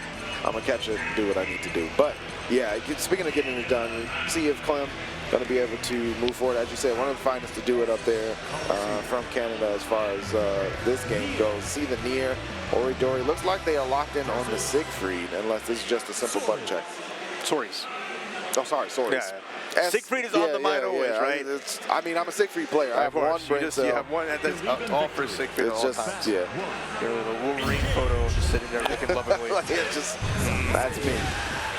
So there's the quick button check here. Clim not one to pull any punches, so definitely going to be enjoying the near action here. More than likely, Tori's the big punch grandpa is always a treat to watch no matter what. His character breathes just violence and force, and when he gets going, the damage is great, the combos look great, and a lot of fun. Oh yeah. Yeah, I love watching the good stories go at it. They've made some really cool changes to him as well with the ultimate skills. So I'm sure Clim is well aware. Going to be rocking the near. I feel like this matchup can be very difficult for Soris because, you know, outside of ultimate dash punch, you just really have to be wary of what death, spin, and slashes are going to do to you. Yeah. And I'm sure Clim has got plenty of setups in the old holster to pull out. Yeah, like a lot of things, like you look at it, like the unique, Soris is unique. Being able to armor something could be really good, especially if you're sending death out kind of willy-nilly. But then, you know, like the old man's normals ain't going to be anything really to write home about in a situation like that. So being able to be in a position where you can hit death consistently or really even challenge Mir's buttons. So we'll see how Ori Dori really takes it to Clim here in what can be a very difficult match. Absolutely. And here we go. First, the two as pools new goals. And yeah, I mean, momentum is going to be important for Ori Dori. Put Clim on the back foot. You do not want to be stuck losing health, just blocking out the near damage that can be applied. There's the dash punch. Wait, get ready to get it started. Those plus frames doesn't get the light. It's so tricky sometimes to hit off of that EX dash punch in the corner. And Clim needs a side swap here. Oh, I was cornered him. Wait, cornered. Oh, a side switch as well with the dash in from Clim. Dump down to the ground. Ori Dori already in for a terrible story at the moment. Got to change this, change what's happening here from horror to maybe comedy. Well, something there. The damage is there on Ori Dori's side. So in a deficit, but big punch doesn't go for the punch for the extra point. But the life lead is in Ori Dori's favor. Oh, 2-2-U, no good. Yeah, dumped back down to the ground. Clim putting on the weights for Ori Dori. We'll take first blood here with the round in game one. Yeah, clutch jump. I mean, that 2-2-U plus frame, super strong, big damage off of it. But Ori Dori again going for the M dash punch. Got punished there as well. You know, can't forget about Mir's normals. They are super, super good. On top of having the death puppet. Wake up buttons from Ori Dori. Gonna go ahead and use the Raging Strike and chain. Into the corner goes Clim. Nice extension there for Ori Dori. Right, more plus frames too. That's all the EX is kind of spent though. But Ori Dori, nice little lead. Let's go for the grab. No good. I'm trying to prevent it from jumping out. Pressure. Chip damage actually coming into play here with those dash punch block. Oh my goodness, that was maybe a throw tech attempt, but either way, Clim get a big hit, has the Super Skybound art available, decides to use it. Never, ever count Mir out. SSB ain't gonna do so much. All the break points gone, and now we're at a one-touch scenario for either player, and the dash is good again. The cross-up overhead. You think you're ready for it, you think you react, but you get hit, and you're like, it just makes your head scratch. That's a tough one. 1-0 for Clim. Dash punches evaded so far. Death spin and slashes being used. But Ori Dori has a shot here, canceled out death. He still approached carefully though. Clash. It's another M dash punch. More plus frames, but Clim having to challenge afterwards. The volleyball combo as well. You see Clim just keeping it kind of basic here with the side switch, smartly getting out of the corner. Definitely don't want to be there against any character, but especially Soris. Dash punch out, Ori Dori attempting to even the life lead just on chip damage, but I think Mir wins in that department. There's a reversal. Then a cosmic fall upwards. Every Soris just goes for the roll pass. Whatever the reason, they're just always happy to change spots. And again, a very close round for either one. Big chip damage, but it's a huge whiff on the Raging Strike. Yeah, now we're doing only one BP available. Going to be a tough scenario. Can get hit with a Raging Strike now. There's the tick throw though. Clim looking for set point. Wants it. BP used or BC used. Clim wake up light buttons. Gonna put themselves on set point. Yeah, Ori Dori, I like the idea. Try to get the meatiest dash punch, but unfortunately, Mir not wanting to make so heavy for breakfast, and Clim putting on a good class act. Yeah, he's taking a lot of hits, but the most important thing is being able to come back from that. Take that damage and wipe it off. Make it count. Speaking of making it count, Ori Dori trying to make sure everything counts in this corner. Goes for the ultimate. Nice brave counter from Clim, but need a little bit more. There's an opportunity. Ori Dori put himself into the corner. Oh, it's a big whip on that. Trying to go over close heavy, but then, okay, that time you want to cross over, but unfortunately this time we were trying to do a counter. Volleyball combo incoming. Clim just kind of holds it for a little bit more traditional mix dash run. The math, 2L. Ori with a huge life lead. Only really needs a tap, but the big jump, neutral style from Clim. We know what the story's been here. Gets the hit, goes through the setup.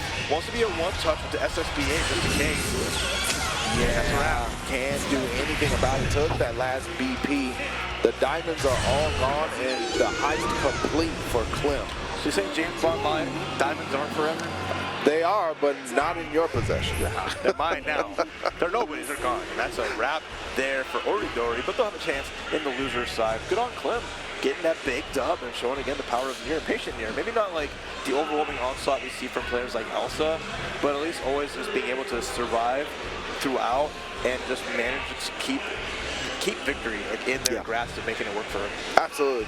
Absolutely. Just Nier gives you the ability to do that. Even though she's been nerfed several times, I still think she's a very strong character and has lots of options on the table. And we saw Clim utilizing that. That Spider-Man meme of no, no. And this is a picture of her going from like top S one. plus to S. Yeah. Oh man, that's a good one. Speaking of good ones, we're gonna have another one coming up. We saw both of these players on stream earlier. Kokorin versus Coach Steve. All right, Coach Esteban back on deck. Looking like we're getting to that point where qualifying out of the pools is in each player's grasp. I mean, both had a great start to it, right? Both had great matches to kind of kick things off here. So seeing who can finish off the job and get that big W between both players, as you know, going up against Coach Steve is no small task. No, none whatsoever. But this is a burrito bowl bout, as I like to say. So you gotta make sure you lock in and get that Chipotle card. Oh yeah, for sure. I'm gonna be Coach Steve. Like, how many you got? How many of those you collected right now? Really? You got one for each finger, just feeling the power. Gonna have a poker hand of Chipotle cards for sure. Man, because I have like a full week supply of like rice balls, you know, deliciousness. With the Al Pastor they have right now, it's like my go-to. Oh yeah, I usually get like just the chicken with the rice, like the rice bowl and the beef in the bowl, but the Al Pastor just That's my weakness right there. Whenever Al Pastor, you got that? Oh man, that's a deliciousness all around. And we're gonna get some more good cooking coming up here. Coach Steve versus Kokorin in this, I believe, qualifier. It is a qualifier. Yeah, it's absolutely. to get out of the pool, get that card, and get a dub. Charlotta versus the Belial. A very classic matchup. This is a very vanilla as it gets. Yeah, this is something we've seen time and time again. But this is going to be a different edition here in Rising. A little bit of a button check, make sure everything's good to go. Absolutely want to make sure we're 100% all in. There's a long line. There's a free burrito on the line, right? I'm not trying to have any mistakes, any problems. All right. Looks like we're good to go. Gonna get it. Yeah, so this is a big part. I mean, everyone's gonna have to play a little bit later today. Those who qualified yesterday have, you know, all the time in the world to rest, relax, and come supercharged for the top cut and a little bit later on. But this is still pools action here. So it's still like one more pool at 12 o'clock, I believe. Yes. So you have some of that before we get to that next level of the round 2 here for Granblue. Yeah, it's going to be really cool to see how the top cut plays out. But we'll see if Coach Steve or Kokorin is able to do that on the winner's side. You see already, Kokorin set it up, gets the back spear, pushing Belial in the corner. No anti-air, the Raging Strike comes out too, but Coach Steve just taking that to the bank and the punish. Absolutely. Go ahead, 2M, DP ender, frame kill with the dash L as well, swiping right with the close L. Nice check from Kokorin. Okay, hitting the corner combo, I like that. Just a side swap, super important. No dodge on the ultimate pinwheel, but nice run under. Good damage, good lead for Kokorin. Absolutely. The dash L, does connect here. Coach Steve putting Kokorin right back into the corner. Raging Strike this time. Coach Steve going to use the SSBA. Certainly agree with that. Take away all of that BP. Huge damage. Maximize every chance and every lick. And this is a lead. Coach Steve finally leading the round. Getting the safe jump. Pressure's on. Kokorin with SBA is going to go for broke. And the dodge and the punish. I saw the light, maybe try to go for a quick light into it, but just didn't work out. Coach Steve perfectly punished it. Nice awareness from Coach Steve, too, to get that dodge on and get that punish. 5HH interrupted with the hula hoop. There's the EXDP for Coach Steve. I've had enough. Nice. Hits that first hit of the far H, but now we're just both swinging, both players. Hitting that a bar A, making sure those buttons work. Yeah, and I think Steve is happy to like scrap out if they, you know, if Kokorin wants to get mashy. Wow, what a run under from Kokorin. Big damage here too. All right, put the cold shoulder immediately. Coach Steve ready to get back in. Try to finish the job. Doesn't have SBA available or anything, but the golden throne is going to let Kokorin get out. You know, Steve chilling at the moment. Calculated, ultimate pinwheel connects. And there's the feint into the throw, just making you wary about what the next option is going to be. The strike throw, where do you go?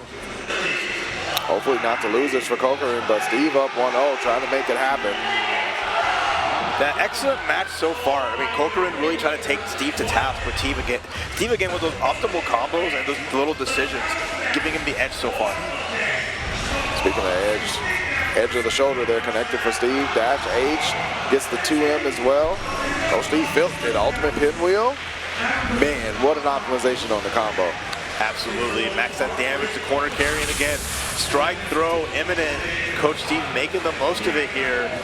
Next touch can put him on match point, but has to force out the brave counter. Brave counter for brave counter here. Steve with the jump in as well. Trying to scuff up the boots. Oh, nice punish with the 5H. Coach Steve 1 round away from getting that card to Chipotle. Yeah, Kokorin feeling like Giancarlo right now. Just how dare you? Yeah, gonna have to, you know, really, I mean, set Steve up for failure with some more of the seals and things like that, but Steve has been really good about using jump install or even the unique counter there to get rid of them and not allow Kokorin to establish that flow state of near dash L, Kagosho dash L, doing a big work as well. Back throw for Coach Steve. Golden Throne does connect. And then all of the trade, the spear versus the ultimate, the big boot. I like the spacing here. Coach Steve has to now deal with the far heavy. Interesting spacing war that they have going on here. Big jump uncontested though. Ultimate pinwheel again. Steve has been punishing with that quite a bit after calculated. The double into dash H, and Steve linked those, so he gets the refund, has 50% meter, the smooth back. Tough spot here. If you're Kokorin, you have brave counters. You got to make it work. It's the plus frames, but Steve's saying, no, my plus frames. Hold on. Back counter though. Hold on. Brave counter for Steve. Only 1 PP remaining. There's the ultimate spare me, but Steve with the challenge and the confirm. Coach Steve moving forward 2-0 over Kokorin. Yeah, well done, man. The crowd feeling it too. It's just good. Coach Steve just knowing when it's like his turn to try to scale it back. If you're not going to go for a big meaty, if you're going to go for those cute little throws, no, just found all the hits on defense and on offense, and really class act. Coach Steve qualifying for the round 2 here at Combo Breaker. Good stuff. Good stuff to Coach Steve. Going to be moving towards that top cut. Next we have what is inevitably, you know, a tragedy at times. You can't avoid it. Eventually it's going to happen as you whittle things down through pools. It's going to be Duck Siegfried, Rowlet, as we know, versus JuniorJunes, and this is a local team kill. Yeah, I mean, you came all the way to Combo Breaker to find yourselves in the pool action. They're not Chicago natives, but they're both from out of the region, right? So having that kind of happen, it does suck to see, but at least it's like further out of the bracket, right? So it's not like the worst. It's just only one of them is going to get that winner's Chipotle. The other one can get that loser's Chipotle. Yeah. I mean, if you're both doing well, eventually you're going to have to fight your friend, you know, or your local compatriot, whatever you want to say. That's the way these fighting games go, but this should be a good one. We saw both of them up earlier. Another qualifier. Rowlet doing work on the Siegfried, waiting for buffs to Husbando Vane. And JuniorJunes on the Lawayne. Kick things off. We're in a really good fashion, so all smiles too. So we're gonna have a good time here.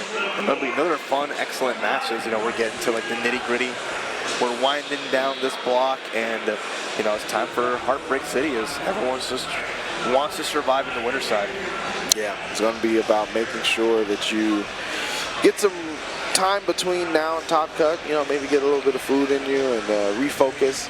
Recharge, because it's going to get even more aggressive and critical as we move forward. Back on the mechanic, Luane. Make sure everything's tuned up and ready to go. Vayne hover. Thinking about it. The button check Vayne, okay, probably. Gotta get the field nice and neat for Big Bro Siegfried. And there's the turnip too. Carrot. Oh, carrot. Actually, carrot radish, or daikon? Which one would it be? One radish, please. Please. Just one. Looks like she's locked in with the fancy sword. Wants to just go in on business, and I respect it. Yeah, keeping it. Combo Breaker 2024 is all about that business and that Chipotle card. Can't say that enough. Absolutely. So a fun, big match here. JuniorJunes still all smiles, just here to have a good time. Let's see if Rowlet will deliver or she will make his time a living heck.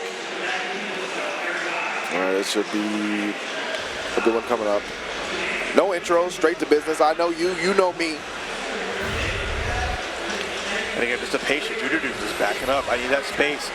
I need the bot. I need to eat.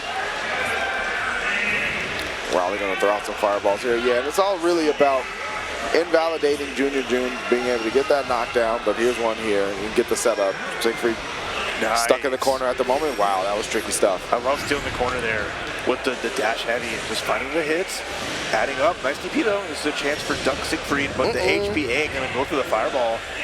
Yeah, hyper armor on that. Good block low. Rowlet showing the reactions are possible here. Stand dodge as well. Punish, I like it. Good damage. Still got a ways to go here on the part of Duck Siegfried, but the throw's gonna start it. Has SSBA ready. JuniorJunes makes one mistake.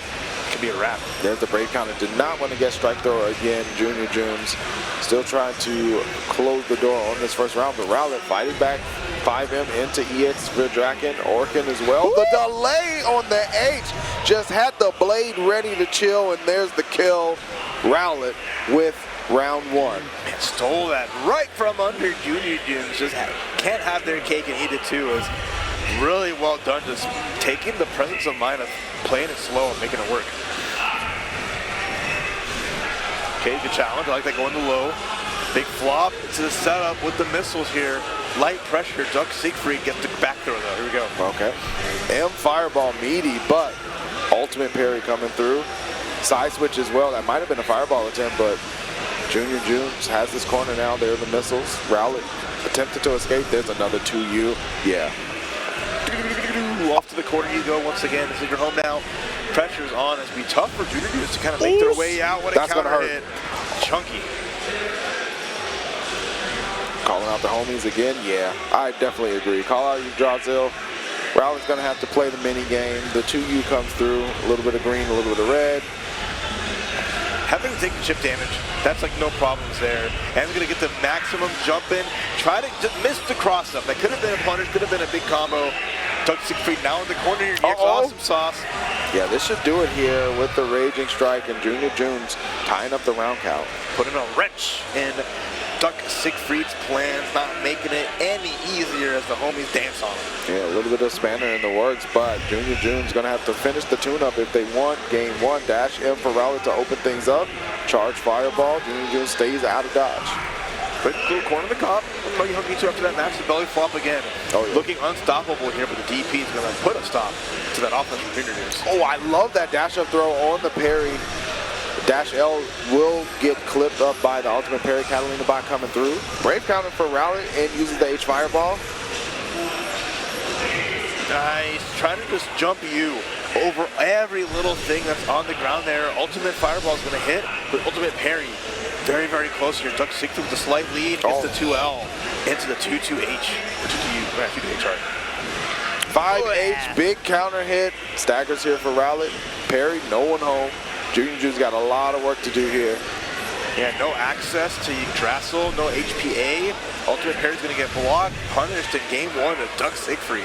Yeah, and that's a good point. Rowlet successfully defending Yggdrasil in that, first game really puts into JuniorJunes' mind like, okay, maybe I should just use more ultimate skills because the super Skybound art isn't working. All right, we'll see. It's got to work in some fashion. Something has to give. But Duck Siegfried one game away to make this count here with the throw. The bros come out for a little toss action. Cool. Heave-ho, 5M into awesome sauce. Rowlet swinging away. Homies keeping the sides protected. JuniorJunes has the ability to continue to run some pressure. Nice 5M from Rowlet, waiting for the perfect time. All right, HPA though, the bros are trying to carry, literally carry their man to victory here. But little damage, nothing crazy. It's something, but 2U immediate gets the confirm here. Doesn't want to spend any super yet. And now, pretty much almost a one-touch situation. Yeah, that 100% on Rowlet's side means that his strong confirm can end with Skybound Art, or even if JuniorJunes whiffs something, nice DP reaction from Rowlet. Now SBA certainly threatening. There's the parry though. SSBA on the table. JuniorJunes advancing forward. Cross-up body splash lands. What's Rowlet gonna do? BC? Ooh. Yes, had to. And that HPA, I like this option here. There is not any life left. The chip is gonna be enough. Yeah. As they're just slicing and dicing. And nicely done, JuniorJunes keeping themselves alive. Yeah, JuniorJunes was able to hang around a lot in that round two. You know, Rowlet didn't have the opportunity to put the pressure on. Allowed them to get a lot of guessing situations in that life low on Rowlet for the chip finish. Nice quick hit, corner pressure's there, but I'm always a fan of brave counter when you're in the corner, just to get that space. You don't want to throw them out all the time, but just in that situation it works out well. Nice TP. Duck Siegfried getting a chunky hit, back in the corner you go. A little bit of meat, a little bit of salad, balanced meal right now, but JuniorJunes getting blocked up on the parry, unbalanced for Rowlet. Full combo, SBA. Oh no! That can happen sometimes depending on the height. It's very rare, most times, but unfortunate.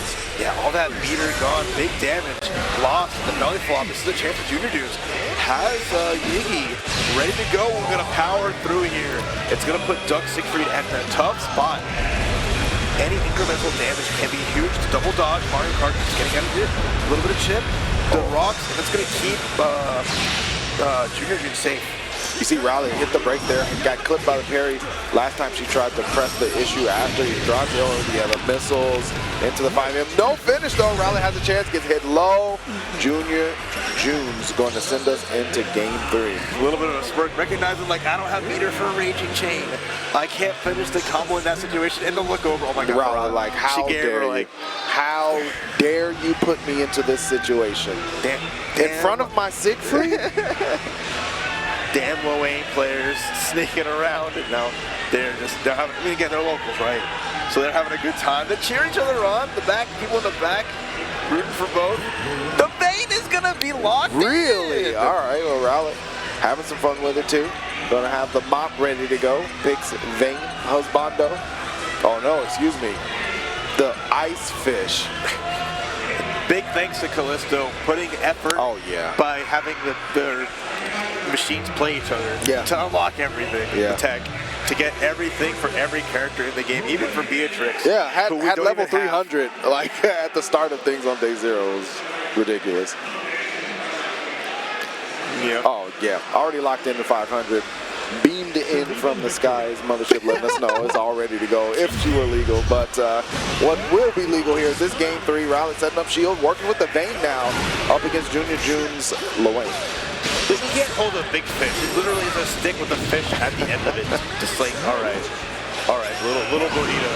But right now, there's the dash heavy, triple swing, and jump in the corner, and now we're just dicing through Junes. The patience here from Rowlet. It's obviously a different character. Nice little confirm off of the 2M. HBA comes through. Oh, nice. Gets a little traded and some damage there, but the dash H is going to add a little bit here. Shields out. Dash H once more time. Multi hit. And safe on block. Slide was clean. Max range, and there's the throw. No escape from Rowlet. Another set point. A whole meal out here with the bread and the corn on the side of the Wayne. And then we have the big fish. We're just gonna have to thaw that out though. Can't eat the fish like that. That's it's not good fish. Okay, this was come through. A little bit of damage in the belly flop, but hey, here we go. We got a block on it from Duck Siegfried now. This is a great look here. One more round away. The missiles are avoided. Rowlet 2M converted to the stabs. Good patience here. One of the shield stopping one of the bros. No, doesn't reach to the hit. That's all that meter gone. And no, not like this.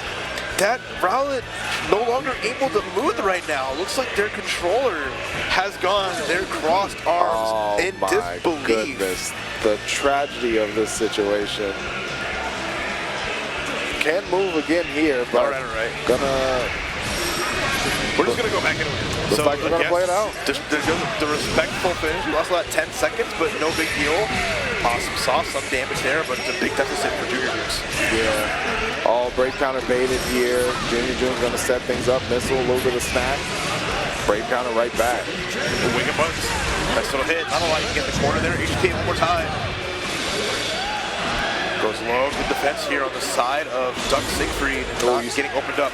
So I'm trying to fake the high low, but Rowlet able to successfully defend. Okay, over throw. What do you got? A dabble do. Dabble do. Blocks the flop, the counter, the Hail Marys here. The chip out is imminent. JuniorJunes cannot take 2 blocked hits. Oh, jump in though. Wait a minute. That was a big jump in. The flutter kicks connecting. JuniorJunes earning himself a set point. I always appreciate that Lowain's ranging strike changes depending on what weapons he has. Yes. I don't know where he gets food that big, but at the same time, we got a big fish on a stick, so whatever. You know, it's Granblue. The universe provides plenty of food options, fortunately for them. Rowlet swinging away with the undestructing the fade away. And sliding from the bro. Pressure's on JuniorJunes. It's super close between both players. Again, Kain not known for big damage outside of the corner or anti-air. But it's starting to add up. HK again, there we go. See Rowlet again patiently, but finally gets clipped low. Had been defending HBA really well. Raw slides in, goes for a throw. Late tech from JuniorJunes. Oh, and that's going to be a raging strike. Try to go for an early dodge to bait a brave counter, but instead the whole raging strike forces Rowlet to run out of bar. Stuck Siegfried has no brave points here. Yeah, gotta be careful. Cannot get touched whatsoever. And even that throw was massive damage. Rowlet in a whole lot of trouble. JuniorJunes knocking at the door. Let me in, but Rowlet able to fight back. Super Skybound Art activate all of the blood vessels. Pumped. He's pumped. The damage is huge.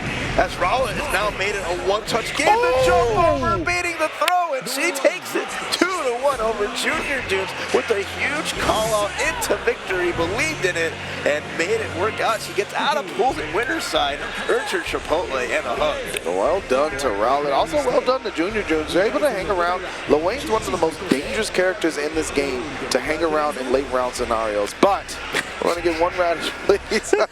Coming up, you saw a little bit of the local fanfare there. Again, congrats to Rowlet making out on winner's side. And obviously, you still have the loser side run for JuniorJunes, who are looking really good.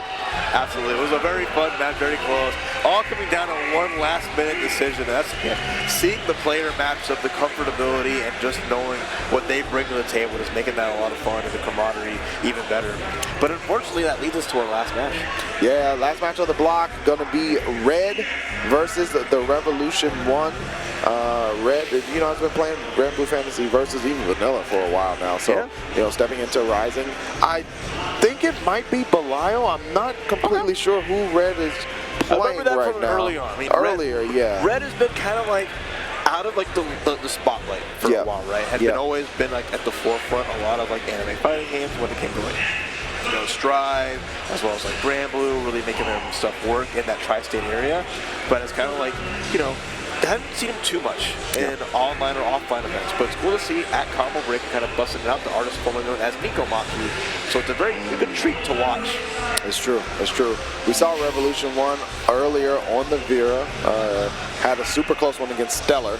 Was able to clutch out in a lot of just pivotal moments. So hopefully, you know, he is able to continue to clutch that through. But, you know, Red, as you said, storied fighting game player, storied anime fighting game player. So certainly no stranger to danger as we get into this qualifier on winner's side to slide up on out of pools.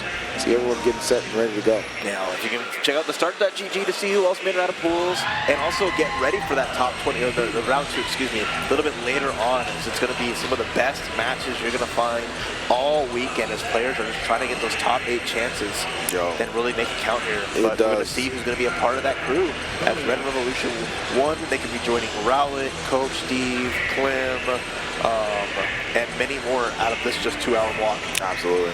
It's so important as you are at these huge tournaments to keep that winter side life alive as far as you can go, because you never know when you might need it, when you might need to be able to make the loser side run. So that's Red. Red grew his hair out. I like it. He's always been like a close shave looking guy. So he's got a little bit of style going on, like the mustache. Nice to see people coming through and showing off a little bit of like the glow up, right? Absolutely, absolutely. All right. Getting characters selected here as well. Combo Breaker 2024. Are we getting straight to it? No button check? Only thing we get checked is Revolution. At the start here, we're just throwing out a little bit of pizza slices and put a quick hit, and now it's like corner pressure. Yeah, Red chilling on the Belial. There's the DP from Revolution 1, wants to take that turn. Man, that dash in is criminal. I'm just going to tell you right now. That is a good one for sure. Late tech on the throw from Red. Getting dapped up. Revolution 1 puts themselves in the corner. Doesn't matter. Still my turn. Okay. Getting checked though. Here we go. Red is going to be able to get to the corner here. It's going to be a great spot, especially with SBA available. You can just get back that break point. Yep. Get some damage, get a hard knockdown, and get the life lead. Absolutely. Red in an advantageous situation. 100% meter though for Revolution 1. Might do the old transformation. Didn't get the chance though. The 2M scuffing up those boots. You will not have time to change clothes. You got to go to the function as is. Nice. Excuse me. That's the start, and the extra credit afterwards is well going to be enough. And again, just having a unique super, you get combo afterwards, especially because it takes away the break point and gives one back. It's such a good way to end out. And Red trying to get cute with the command grab didn't work out. Yeah, certainly didn't. Revolution 1, we've seen them bust out with the transformation super a few times against Stellar. Continue to use it to success here. Taking the turns back every time. It's always been a dive, even on the combo. And Red hit the first one they hit out. Revolution 1 is not one to like stop going for this over and over again. There's a throw. Red seriously on the back foot. Wakes up with a light. Here's a confirm. Nice. Just blew up the bar. Perfectly timed little mid-screen combo to get the SBA. The Skybound are going to come through just to make sure things are tied up. And if Red plays this right, but instead the walk-up grab gets blown up, and there's a run-up just DP in your face. Oh my goodness. That's 2 reversals in 2 rounds in a row for the Super for Revolution 1. But Red able to stand dodge and punish. Gets the command grab reset here. Oh, he's trying to get cute, but the brave counter instead turns into a raging strike. No dodge on that, but this combo should be enough. We're tied up in rounds as Red answers back. Nice stuff from Red, keeping collected despite a little bit of an oopsie there in the corner. And now we're down to this final round of the first game. The cold shoulder into the Asmodeus combo, and then dash M. Both dash L and dash M are plus for Belial, so that pressure is on, and now there's the unblock into the full damage combo. Yeah, Revolution 1 kind of getting put in the blender a little bit from Red. Cold shoulder, again, going to connect, and Red with the Asmodeus finish. Fresh squeezed, just like you like it, nice and early. And then just go ahead and make a quick aside, I guess, to the homie, and just saying, hey, I got it. Get in there. Yeah, I got it. I got it. No Stabilize it. For sure. We see Revolution 1 again, has been using the wake up super, so Red probably clocking that now 2 times in a row. Yeah. I mean, it's a really good super on wake up. And again, it's like very hard to punish with how fast recovery it has, but Red ready. And that's in the name, right? Gotta be. It's all in the game as well. Counter hit for Red. There's a confirm. Ushering Revolution 1 back over into this corner. 2M lands. Alright, freshly squeezed again. Some more damage. SBA available. Gonna cash out and ring out as much life from Revolution, and Red poised to take this round and get the set point. Just a little bit more for Red. The walk up, and Red goes with the DP instead. I love it. You see this man glow gold right in your face before the super even came out. That was the call out of the century. I know what you're about, and Red is just feeling good. I had a clap for that one because that was just that made me happy. It was clean, you know, you see the wake up super several times and Red's like, nah, we're not doing any of that stuff. Keep the clothes on you came with. And that Revolution last chance here has a lot to do to kind of keep things alive. Stealing turns back is great and all, but you're not getting damage, you're not getting hits. So you're going to not connect actually, but it's against so much little recovery. Yeah, Red DPing right back, using that reversal. Gets thrown, though, in a bit of a almost corner situation. There's the BC smartly, too, avoiding that corner stand. Dodge punish here. Red locked in. All right, SBA in the corner here should be enough to finish the job. And with that, it's going to be a 2-0 victory as Red reigns supreme, makes it out of the pools in the winner's side. The glasses are on, styling and profiling. Well done. Yeah, well done to Red. Made some adjustments. Looked a little, you know, not shaky, but just taking some time to gather the opponent's tendencies and things like that. But once Red had game one and he talked to the homie, he was like, yeah, I'm good to go. I'm ready to get it done. It's just so cool. That's like my favorite kind of play to see of just like a player understanding what is coming out of their opponent and just making those hard call-outs. Like, I know what you bring to the table. I want to flip it right over. And I know that we are going to continue with more Granblue Fantasy versus Pools action. One more to go before we get to Top Cut, but it's been a pleasure, Raph, as always, to commentate with you. And for those of you who want more of that Granblue Fantasy versus Rising, we'll be right back after a short break. Don't go anywhere.